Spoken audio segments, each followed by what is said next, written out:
अस्सलाम वालेकुम नाज़रीन, वेलकम बैक। आज हम बात करते हैं 27वीं तरमीम के बारे में, जो कि पास तो हो चुकी है, लेकिन उसकी इम्प्लीमेंटेशन जो है वो शुरू हुई है। तो उसके साथ-साथ जो एफसीसी कोर्ट है उसके जजेस भी अपॉइंट हो रहे हैं, उसके जो चीफ जस्टिस हैं उन्होंने भी आज ओथ ले ली है। कुछ बिल्स पास हुए हैं इस अमेंडमेंट को सपोर्ट करने के लिए, इस अमेंडमेंट के जो इसमें जो अमेंडमेंट्स आर्टिकल्स हैं उनको अलाइन कराने के लिए। तो देखते हैं कि क्या चल रहा है, क्या आफ्टरमैथ है, क्या रिएक्शन आ रहा है।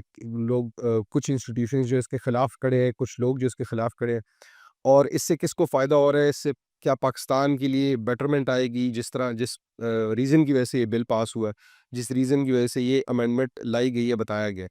तो इस सारी बात को हम डिस्कस करते हैं, लेकिन उससे पहले आपसे रिक्वेस्ट है कि वीडियो अगर पसंद आए तो लाइक और शेयर ज़रूर कीजिएगा और चैनल को सब्सक्राइब करें। अगर कोई आपके कमेंट्स या आपकी राय है तो ज़रूर दीजिएगा, उससे हमारी बड़ी हेल्प होती है।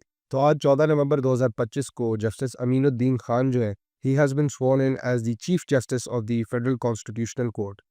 ये जो इनकी सेरेमनी थी, ये 27वीं तरमीम में जो चेंजेस आई हैं उसके बाद हुई, जो कहती है कि जो कॉन्स्टिट्यूशनल मैटर्स हैं वो सारे ट्रांसफ़र हो गए from supreme court to the federal constitutional courts. तो ये उसकी इम्प्लीमेंटेशन का प्रोसेस शुरू है, और ये एक ऐसे वक्त पे उन्होंने ओथ ली है कि जब 2 सुप्रीम कोर्ट के जो जजेस हैं उन्होंने अपना रेज़िग्नेशन पुट फॉरवर्ड किया है।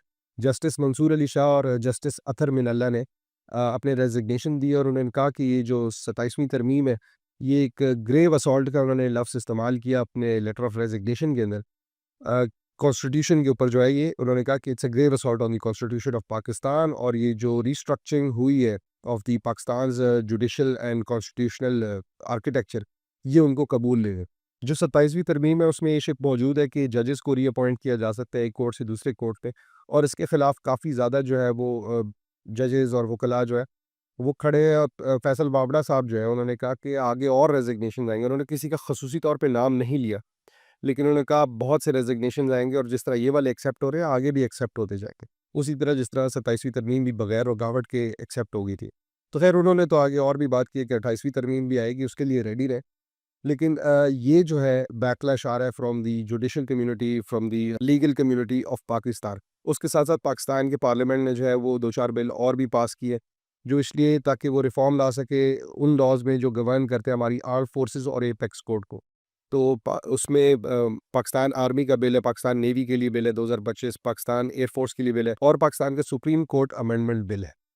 तो यहाँ से बात चली जाती है अब आर्म्ड फोर्सेस की तरफ। तो जो हमारे आसिम मुनीर साहब हैं, field marshal Asim Munir, chief of army staff, उनको एक नया ओहदा मिल गया। अब वो 2030 तक जो है वो chief of army staff plus chief of defence forces जो नया ओहदा बना है, जो तीनों फोर्सेस को लीड करेगा, हेड करेगा, वो भी उनके पास आ गया। और उनका जो टाइम था 2027 तक, तो वो रीसेट हो गया because of this new position of CDF.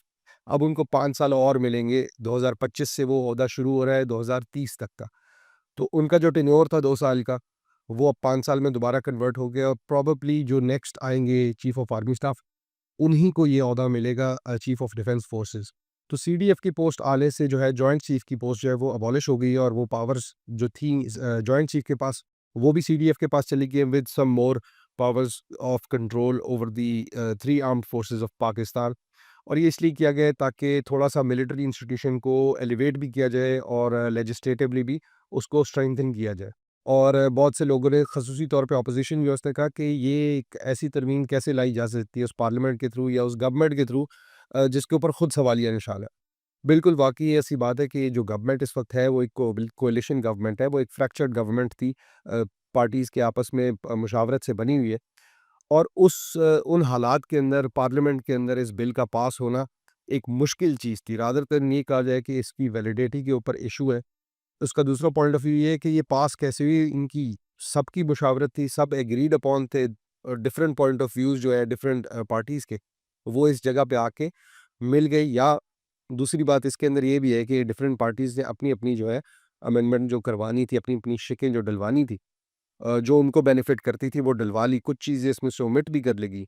जिस तरह 18वीं तरमीम की जो पावर्स एजुकेशन की और पॉपुलेशन के हवाले से फेडरल को जानी थी, वो वाली बातें इसमें से ओमिट करवा दी गई। और इसी तरह जो प्रेसिडेंट ऑफ पाकिस्तान है उनको इम्यूनिटी भी मिल गई इवन आफ्टर हिज टेन्योर इन पावर। तो जितने भी पार्लियामेंटेरियंस थे जिन्होंने इसके हक में वोट किया, उन्होंने कहीं न कहीं अपनी पार्टी का फ़ायदा देखा, अपनी कोई शिक मनवाई, अपनी कोई शिक जो उनके मुखालिफ थी वो निकलवाई और तब जाके ये बिल पास हुआ और वाक़ई इसका पास होना फ्रॉम अ फ्रैक्चर्ड गवर्नमेंट, मैं कोalition गवर्नमेंट नहीं कहता, एक फ्रैक्चर्ड गवर्नमेंट से पास होना, ये एक बड़ी इम्प्रेसिव बात है। इस पे पॉज़िटिव भी है, इस पे नेगेटिव एंगल से भी इसको देखा जा सकता है कि कोई वजह थी कि ये बिल पास हुआ है और सब 2/3 मेजॉरिटी से बिल पास होता है। और इस पे से फिर हम इस बात पे आते हैं कि जो लोग कह रहे हैं कि ये अनडेमोक्रेटिक है, अनकॉन्स्टिट्यूशनल है, उसके ऊपर ज़ाहिर-सी बात है आवाज़ उठाई जा सकती है। वकील असद रहीम खान साहब ने इसको सुप्रीम कोर्ट में चैलेंज किया। उन्होंने कहा है कि जो जुडिशरी की ऑटोनॉमी है, जो फ्रीडम है अदलिया का, वो इससे ख़राब हो रहा है और इसको रिव्यू किया जाए और इसको बल्कि रिवर्स किया जाए किसी तरह। तो जो भी प्रॉपर प्रोसीजर है, वो इसके खिलाफ लेने चाहिए। जो पास हुई है पार्लियामेंट के अंदर, तो ये एक डेमोक्रेटिक प्रोसेस है। अब democracy is not a perfect system. कोई ये नहीं कह सकता कि डेमोक्रेसी में कोई फ्लॉ नहीं है। उसका फ्लॉ इसी तरह की चीज़ों में नज़र आते हैं कि जब मेजॉरिटी वोट कर देती है, तो फिर आपको वो बात माननी पड़ती है। बहुत से लॉज़ हैं, वो आप आगे जाके उनको रिवर्स भी करा सकते हैं। दोबारा आपकी मेजॉरिटी है, आप उसको चेंज भी ल लाने की कोशिश कर सकते हैं। लेकिन डेमोक्रेसी का जो एक पहलू है, वो ये है कि जब 2/3 मेजॉरिटी आती है किसी बिल के ऊपर या किसी भी चीज़ के ऊपर पार्लियामेंट से, सेनेट से, तो फिर उसको आपको एक्सेप्ट करना पड़ता है फॉर द टाइम बीइंग। उसके ऊपर प्रॉपर ड्यू प्रोसेस के थ्रू जो भी उसको उसकी रिवर्सल के लिए कोई कर सकता है, करना चाहिए।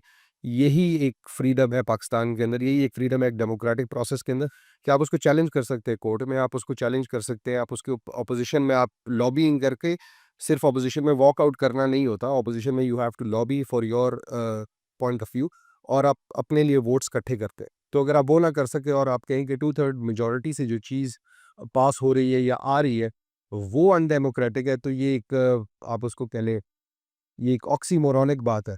उलट बात है कि आप कह रहे हैं डेमोक्रेटिक प्रोसेस से जो चीज़ आ रही है वो अनडेमोक्रेटिक है।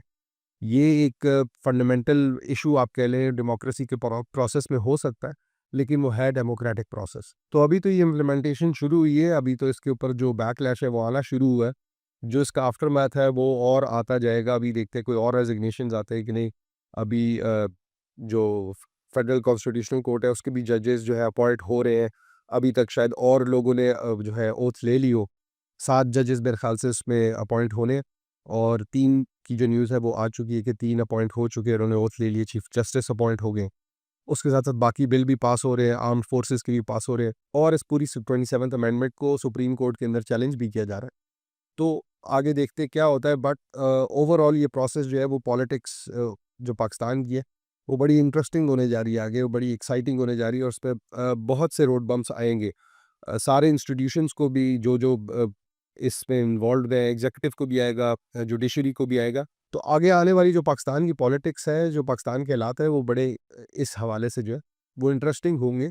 उसमें बड़े रोड ब्लॉक्स भी आएँगे। तो वो देखते हैं कैसे-कैसे आगे बढ़ता है। और अगर आपको ये रिव्यू, ये जो एनालिसिस है पसंद आया हो, तो ज़रूर लाइक शेयर कीजिएगा। If you have any opinions of your own, please put them down in the comments below और हम कल दोबारा मिलते हैं। अस्सलाम वालेकुम।